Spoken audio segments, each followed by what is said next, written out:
तो डॉग्स को खरीदना और बेचना सही है या गलत? ये एथिकल प्रैक्टिस मानी जाएगी या फिर अनएथिकल? ये एक सवाल है जो बहुत ही सेंसिटिव मान लो, क्योंकि इसमें जो है पेट लवर्स हैं या डॉग लवर्स जो हैं वो दो पार्ट्स में बढ़ जाते हैं। एक का मानना है कि आप कभी भी डॉग्स को सेल नहीं कर सकते। दूसरा के उसको ओके है, वो कहते हैं कर सकते हैं, बल्कि करना भी चाहिए। इसको ऐसे समझो कि आपके पास मान लो एक फीमेल है जिसको आपने बचपन से उसकी केयर की, ग्रूमिंग भी प्रॉपर की, आपने उसकी वैक्सीनेशन भी प्रॉपर की, सारी सप्लीमेंट्स दी, उसको प्रॉपर डाइट दी, बड़ा किया। एक टाइम के बाद आपने उसके लिए एक मेटिंग पार्टनर ढूंढा और फिर उससे हुए पपीज। आपने उनकी केयर की और पपीज भी 40-45 दिन के हो गए। अब आपको पता है कि आप उन सभी पपीज को नहीं रख सकते घर में, आपके पास इतने सोर्सेज भी नहीं है कि आप सारे पपीज को रख लो। तो अब आपके पास क्या ऑप्शन है? ऑब्वियसली अब आप चाहोगे कि वो पपीज जो है वो किसी और फैमिली में चले जाएं जहाँ पे उनकी केयर हो। तो क्या अब ऐसे में आप उन पपीज को सेल करोगे? या फिर अगर आप सेल करते हो तो क्या वो अनएथिकल है? क्या आप उससे एक बुरे इंसान बन जाते हो? या इसको दूसरे तरीके से देखते हैं, आपके पास फैमिली में एक पेट की नीड है, आपने सोचा कि एक फैमिली मेम्बर आना चाहिए, एक कंपेनियन आना चाहिए, एक डॉग लेके आते हैं, एक पपी लेके आते हैं, और आप बाय करके घर में लेके आते हो पपीज़ को। क्या ऐसे पपी को घर में लेके आना सही है जिसको आपने पैसे दे के लिया है? क्योंकि आप उसको खरीद के लेके आओगे इस वजह से आप एक बुरे इंसान बन जाओगे? यहाँ पे दो पार्ट्स हैं। एक साइड जो है वो ये कहती है कि हाँ, अगर आप कोई भी पपी खरीद कर लेके आते हो या फिर सेल करते हो तो ये एक अनएथिकल ब्रीडिंग प्रैक्टिस है, यानी कि आप गलत कर रहे हो, आप एक बहुत ही गलत काम कर रहे हो। आपको यही करना चाहिए, अगर आपको एक पपीज को, अगर आपके घर में पपी है तो आप उसको फ्री में अडॉप्शन के लिए दे दो, पैसे मत लो उसके लिए, फ्री में दे दो। वहीं दूसरी साइड अगर आपको बाय करना है तो आप बाय मत करो, आप फ्री में देखो, अगर आपको कोई फ्री में अडॉप्शन मिलती है, अगर फ्री में मिलता है तो लो, अदरवाइज आप रेस्क्यू करो। रेस्क्यू कर सकते हो आप किसी शेल्टर से या फिर किसी रोड से, रोड साइड पे आपके इन पपीज देखते हो जो जिनको होम की नीड है, आप वहाँ से उठा लो उनको और उनको पालो। आप कभी भी उनको सेल, बाय या सेल मत करो, क्योंकि एक लिविंग बीइंग के ऊपर आप एक टैग नहीं लगा सकते, प्राइस टैग लगा के उसको सेल नहीं कर सकते। वो एक जिंदा जीव है, वो कोई सामान नहीं है, वो कोई फर्नीचर नहीं है, वो कोई कार नहीं है, वो कोई दूसरा सामान नहीं है जिसको आप खरीद या बेच सकते हो। वहीं पे जो जिसके हक में है, जो कहते हैं कि नहीं आप कर सकते हो, उनका कहना ये है कि ये एक सबसे बेस्ट तरीका हो सकता है एक अच्छी फैमिली ढूंढने का। कैसे? ह्यूमन साइकोलॉजी है कि जिसके लिए हमने कीमत चुकाई होती है ना, हम उसकी कदर करते हैं। मतलब अगर एक ह्यूमन, एक व्यक्ति किसी पेट को फ्री में लेके आता है तो वो उसकी कदर नहीं करेगा, क्योंकि उसने उसके लिए कोई कीमत नहीं चुकाई। मगर वही व्यक्ति अगर उसी पपी को खरीद के लेके आता है, पैसे दे के लेके आता है, तो वो उसकी केयर करेगा, ज़्यादा केयर करेगा, क्योंकि उसने उसके लिए कीमत चुकाई है। कुछ ब्रीडर्स ने इंटरव्यूज़ में ये कहा भी है कि उन्होंने, उनके पास बहुत सारे पपीज़ होते हैं, तो कभी कभी वो क्या करते हैं, कुछ पपीज़ या कोई पपी वो फ्री में भी दे देते हैं अपने फ्रेंड सर्कल में या रिलेटिव में, या किसी के साथ बातचीत अच्छी थी तो उसको दे दिया, अभी चलो ले जाओ, पैसे नहीं चाहिए। पर ऐसे में क्या देखने को मिला है कि उन्होंने जिस व्यक्ति को उन्होंने फ्री में पपी दिया है, जबकि ऐसा भी हुआ है कि उस व्यक्ति की फाइनेंशियल कंडीशन बहुत स्ट्रॉन्ग थी, मगर क्योंकि पपी उसको फ्री में मिला था उसने उसकी केयर नहीं की। वहीं पे जो इस पपी को उन्होंने सेल किया है पैसों में, वहाँ पे फाइनेंशियल कंडीशन तो स्ट्रॉन्ग भी नहीं थी, लेकिन तब भी उन्होंने उस पपी का पूरा ख्याल रखा। तो जिस पपी को बेचा गया उसकी केयर ज़्यादा हुई है, जिस बच्चे को फ्री में दिया गया एडॉप्शन के लिए उस बच्चे की कदर कम हुई है, उस बच्चे की केयर कम हुई है।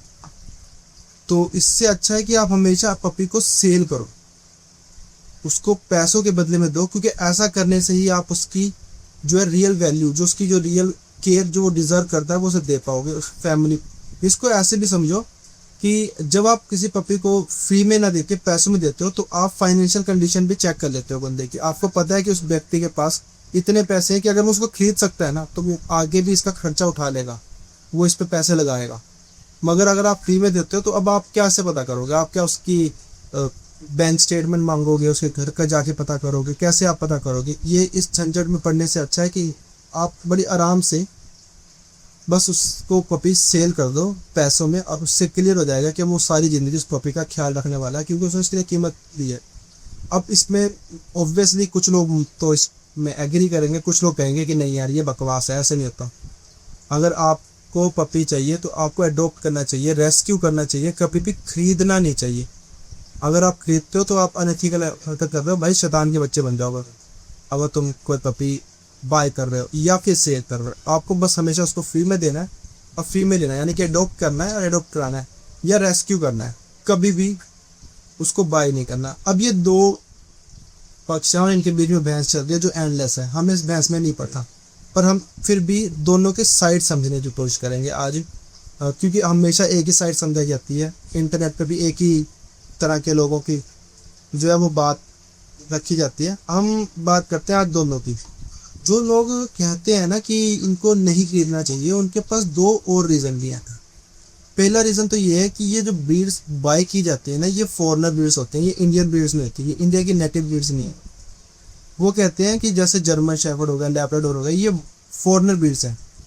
एक तो ये इनका इन्वायरमेंट अलग है, जहाँ पे ये बनी है, जहाँ पे ये पैदा हुई है, जहाँ से इनका ओरिजिन है, वहाँ से इंडिया का इन्वायरमेंट अलग है, हवा हवा अलग है। अगर आप इनको वहाँ से खरीद के लेके आते हो तो आप इनके साथ टॉर्चर करते हो, क्योंकि इस इन्वायरमेंट में खुश नहीं रह सकता कभी भी, वो सिर्फ इसको बर्दाश्त करेंगे। तो आपको नहीं लेके आना है उनको, ना ही ऐसी ब्रीडिंग प्रैक्टिस को कभी प्रमोट करना है बाय करके, क्योंकि अगर आप बाय करते हो तो आप उसको कहीं ना कहीं फंड कर रहे हो, और फंड करके आप उस पपी को एक नई आगे भी आने वाले बहुत सारे पपी जो है वो इस वजह से पैदा होंगे क्योंकि वो सेल हो जाएंगे, तो इसलिए ब्रीडर उसको पैदा करेगा। और इससे सिर्फ आप उनकी लाइफ को मुश्किल कर दोगे, क्योंकि उनको इंडिया जैसे इन्वायरमेंट में रहना है जिसके लिए वो नहीं बने हैं। बजाय इसके वो चाहते हैं कि आप इंडियन ब्रीड्स को अडॉप्ट करो, बाय मत करो। सिर्फ इसलिए नहीं क्योंकि वो इंडियन ब्रीड है, देशभक्ति आ जाती है इससे, बल्कि इसे ऐसे मानो कि क्योंकि वो इंडियन ब्रीड है, हज़ारों सालों से यहाँ पे रही है, तो उनके लिए यहाँ पे रहना नॉर्मल है, वो बड़ी आराम से ले लेंगी, उनके लिए यहाँ पे रहना आसान है। और वो कहते भी हैं कि क्या वो ज़्यादा अच्छे कंपेनियन नहीं बन सकते हैं, क्या वो गार्ड डॉग नहीं बन सकते हैं, क्या वो इंटेलिजेंट नहीं होते, इंडियन ब्रीड्स इंटेलिजेंट भी होती हैं, क्या वो आपके साथ एक अच्छे दोस्त नहीं बन सकते, क्या लविंग नहीं हो सकते, क्या वो केयरिंग नहीं हो सकते हैं, बहुत लविंग हो सकते हैं, बहुत केयरिंग हो सकते हैं। तो क्यों आप एक फॉरेनर ब्रीड को लेके आओगे जब आपको सारी क्वालिटी इंडियन ब्रीड से मिल जाती है। इंडियंस भी बहुत सारी ब्रीड है, 10-12 ब्रीड होगी इंडियंस, और सभी मिल जाएंगे आपको, लगभग आपको हर एक क्वालिटी मिल जाएगी। आपको एक अच्छा गार्ड डॉग चाहिए वो मिल जाएगा, आपको एक सुंदर सा पपी चाहिए वो मिल जाएगा, अगर आपको एक बल्कि स्ट्रॉन्ग पपी चाहिए वो मिल जाएगा, अगर आपको एक वर्किंग डॉग चाहिए वो मिल जाएगा, आपको एक कंपेनियन चाहिए, एक क्यूट डॉग चाहिए जो आपके साथ रह सके, घूमने जा सके, आपको प्यार कर सके, तो वो भी मिल जाएगा। तो क्यों फिर आप फॉरेनर ब्रीड्स को बाय करोगे, आप इनको अडॉप्ट कर सकते हो ना, क्योंकि इनकी केयर हो जाएगी इससे।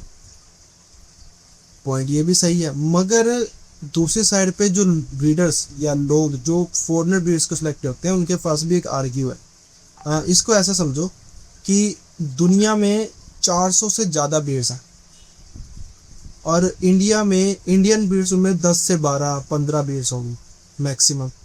तो अगर किसी व्यक्ति को जो इंटरनेट को देखता है, इंटरनेट पे सर्च करता है, तो क्या वो नहीं चाहेगा जब वो 400 ब्रीड्स में देखेगा तो बहुत ज़्यादा चांस है कि वो कोई ऐसी ब्रीड चूज़ कर लेगा जो फॉरेनर है। तो उसको पसंद करने में क्या इशू है, उसको इंडियन ब्रीड से कोई नफरत नहीं है, बस ये है कि जब बात आएगी चॉइस की तो चूज़ करने के लिए उसके पास 400 ब्रीड्स हैं और उन 400 ब्रीड्स में इंडियन से 10-12 ही हैं, तो बहुत ज़्यादा चांस है कि वो कोई ऐसी ब्रीड चूज़ कर लेगा जो इंडियन नहीं है।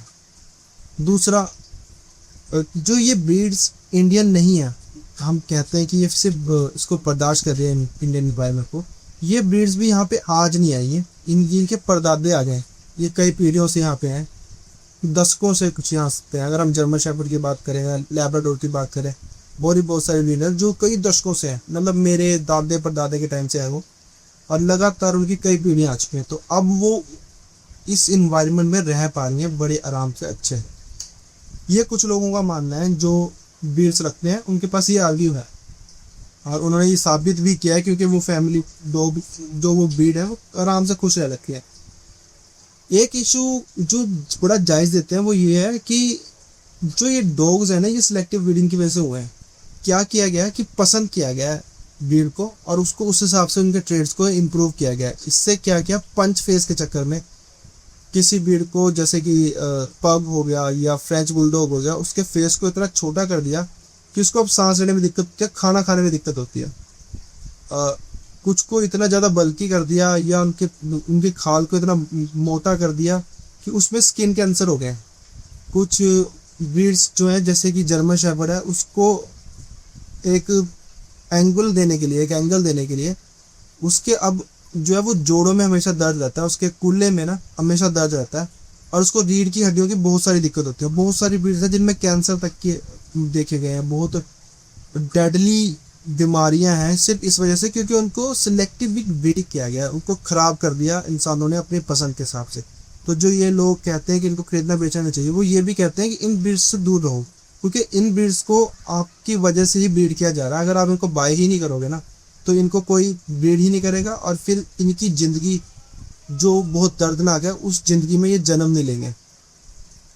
बहुत सही है, और इसके बारे में बहुत ज़्यादा सोचने की ज़रूरत है कि क्या इसका कोई सॉल्यूशन है भी है कि नहीं। क्या इसका यही सॉल्यूशन है कि कभी इनको फ्री करना जाए, या फिर कुछ ऐसा तरीका निकाला जाए कि इनको फिर से ब्रीड किया जाए और इस बार इनको थोड़ा हेल्दी बना दिया जाए।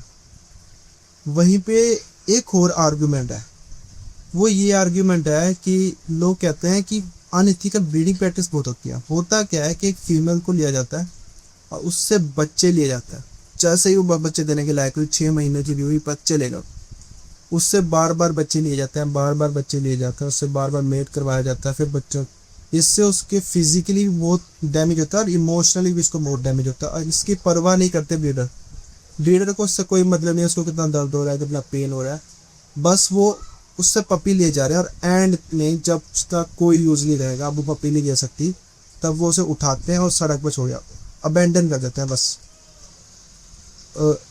जो लोग इसके अगेंस्ट है वो यही कहते हैं कि अगर आप पपीज़ को खरीद रहे हो ना, तो आप ऐसे अनएथिकल ब्रीडर्स को फंड कर रहे हो।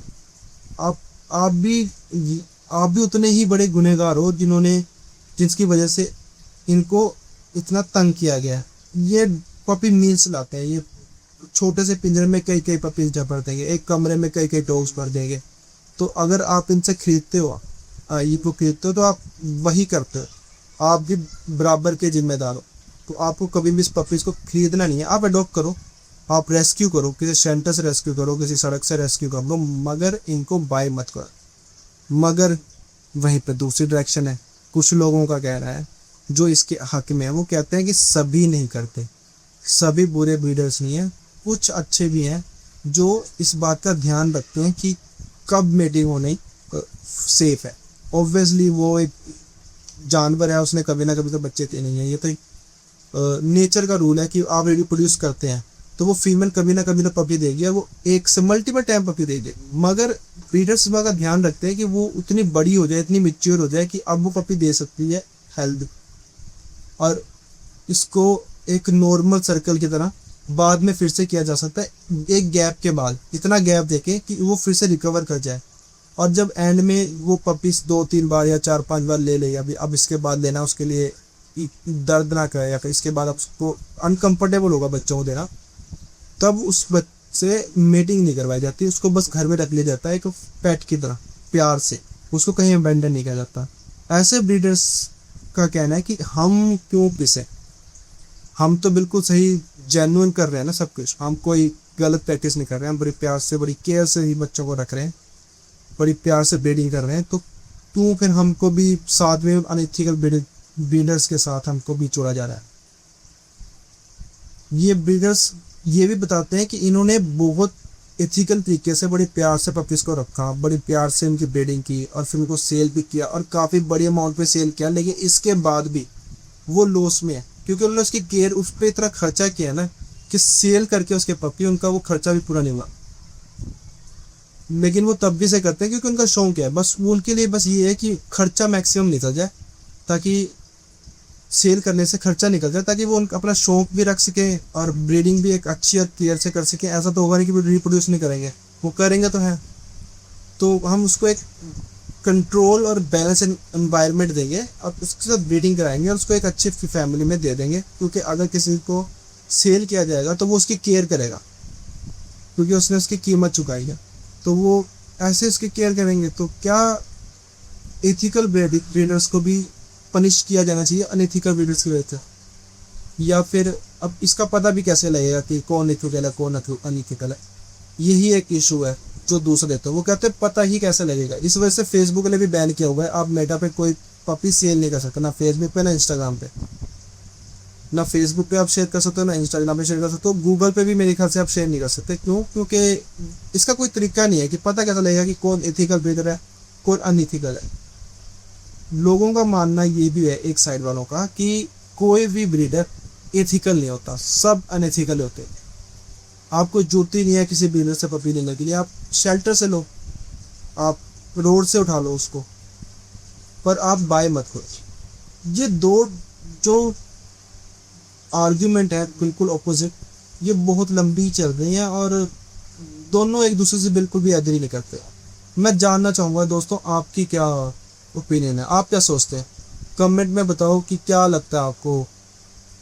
हमें कोई बहस नहीं करनी है, हमें कोई लड़ाई नहीं करनी है। मैं नहीं चाहता कि इसमें दो लोगों को पक्षों को आपस में एक दूसरे के सामने लाके उनसे बहस कराई जाए, नहीं, बस अपना पॉइंट रखो।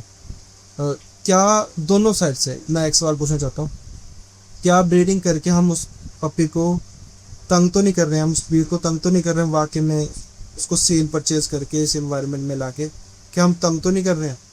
या फिर जो इसको सेल परचेज कर रहे हैं उनकी जीविका चल रही है, उनकी गाल रोटी चल रही है, वो खा पा रहे हैं, उनके बच्चे पढ़ रहे हैं इसी बिजनेस में। जब वो ईमानदारी से अपना काम कर रहे हैं, बड़े प्यार से अपना काम कर रहे हैं जो लोग, क्या उनको भी उनके साथ गिन लेना चाहिए कि जो पपीज को तंग कर रहे हैं, मतलब अनएथिकल ब्रीडर्स को, पपी मिल्स वालों को, क्या उनके साथ काउंट करना चाहिए, या हमें उनके लिए एक अलग से सॉफ्ट कॉर्नर रखना चाहिए?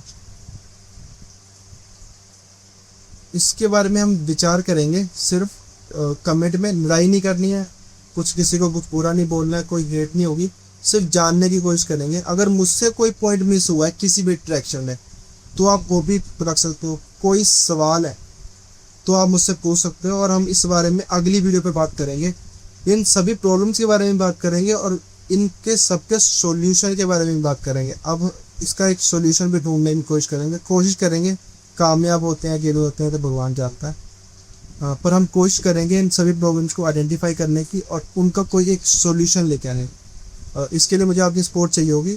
फिलहाल कमेंट करके मुझे सिर्फ ये बताओ कि क्या मुझसे कोई पॉइंट मिस हो गया किसी दोनों डायरेक्शन में, या फिर आपका क्या सोचना है इस पॉइंट के ऊपर। तो मिलते हैं अगली वीडियो में। मैं नए टॉपिक पे आऊँगा इसी से रिलेटेड और इस बार मैं सॉल्यूशन भी लेके आऊँगा अगली वीडियो में। Okay bye.